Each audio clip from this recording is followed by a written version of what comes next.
Support WrestleTalk! Give us a subscribe. AJ Styles has a rematch with Baron Corbin from last week. American Alpha have a rematch with the Colognes, also from last week. And in the main event, Naomi took on Charlotte in a rematch from last week. I'm Ollie Davis, and I'm worried I accidentally rewatched last week's episode. This is the 25th of April 2017 edition of Smackdown Live in about 4 minutes. There are ways to book wrestlers who aren't strong on English language promos, none of which are based around cutting English language promos. Give them a manager, squash matches, present them in pre-taped promos rather than in front of a live crowd. Don't put them in the ring for drawn-out interview segments with Dolph Ziggler. Shinsuke Nakamura just stood there with a frustrated grin while Ziggler went on a painfully unfunny skit about Michael Jackson for what seemed like forever. Rather than force a Prince of Pop nickname down our ear holes though, the commentators kept calling Nakamura the artist every time Ziggler paused for non-existent crowd heat. Because who needs naturalistic speech? Nakamura hasn't been booked badly since his main roster debut, but that doesn't mean he's been booked effectively. After AJ Styles won by countout in last week's main event, he beat Baron Corbin here again. The post-match angle saw Kevin Owens and Corbin beat down Styles. Sami Zayn ran in for the save, appearing to set up a Corbin-Sami feud for Backlash. American Alpha beat the Colognes in just over 5 minutes for the second rematch from last week's episode. This encounter had different stakes though. A beat-the-clock challenger to become the #1 contenders for the tag team titles. The beat-the-clock gimmick was never given a reason, and the Colognes' loss flattened out any momentum they had after their SmackDown debut. 50-50 booking, so no one gets over. Advertised with his old haircut in an Up Next graphic,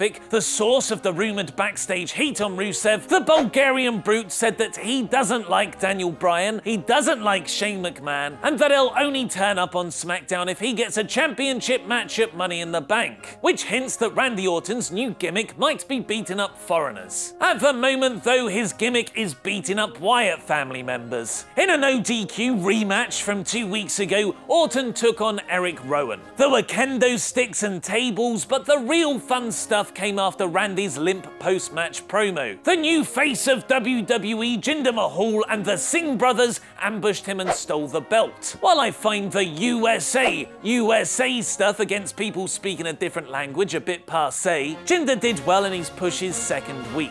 Driving off with the WWE title in a limo was a great touch later on. The only non-rematch of the episode didn't even go 3 minutes. Breezeango beat the Ascension in less time than American Alpha won their match, meaning the Fashion Police are the new Tag Team Championship #1 contenders. Much like Rhino and Heath Slater from last year, Fandango and Breeze have really good chemistry, getting over in spite of their comedy gimmick. Hopefully they can make something of their championship opportunity. Naomi versus Charlotte for the SmackDown Women's title was the main event, the night's third rematch from the previous week. They had a decent enough TV bout which ended in a no contest when Natalya, Carmella and Tamina, which hopefully they'll call the new Wench Order on Becky Lynch's suggestion, beat both women down. I love factions, and this opens up a number of directions for the women's division. The heel Charlotte teaming with the face Naomi, where does Becky Lynch stand, and a potential 6-woman tag. After the last few weeks of Braun Strowman destroying people though, the actual beatdown was pretty lame. Tamina needed to body slam an ambulance on someone.